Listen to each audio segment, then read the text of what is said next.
Yo, what's good, sports fans? It's your boy Damian Adams from The Real Deal with Damian Adams. Please subscribe to the podcast.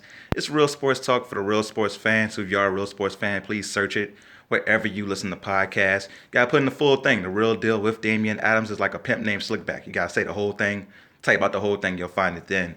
I just wanted to do a quick reaction to the boxing action from last night on the Zone, as the card was headlined by Triple G, Gennady Golovkin versus Steve Rolls.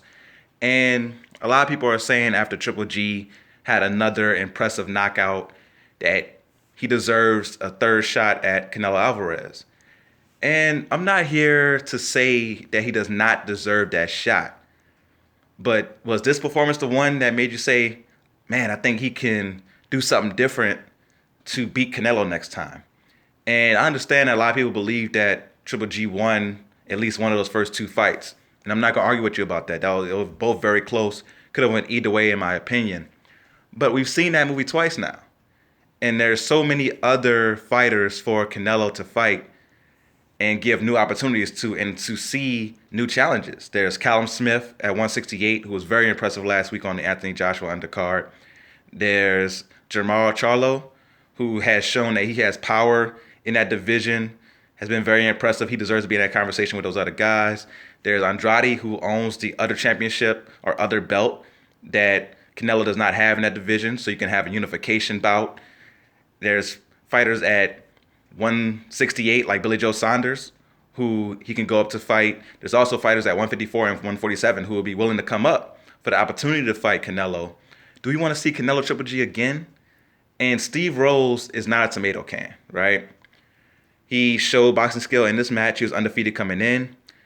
But even hardcore boxing fans may not have heard of this guy at all, right? And he showed some skill in the ring. But the fact that he wasn't ranked at all, you can't really be like, oh my God, Triple G does it again. He did what he was supposed to do, right? If Steve Rolls would have beat him, that would have been more shocking than Andy Ruiz beating Anthony Joshua. Because Andy Ruiz, was somebody who was ranked. He was a top guy, someone who had a title shot before.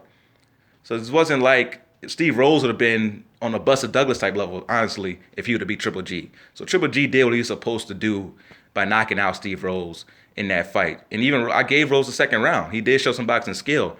But it's not a performance, or it wasn't an impressive enough performance, in my opinion, to be like, we got to get that Triple G Canelo 3.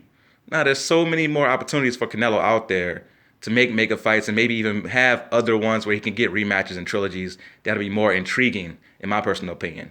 All right. But if you think I'm tripping, please let me know in the comment section below. Please subscribe to the podcast. Follow me on all social media platforms at The Real Deal, WDA. That's The Real Deal. W as in whiskey, D as in Delta, A as in Alpha. And until the next time I see you, go real or go home.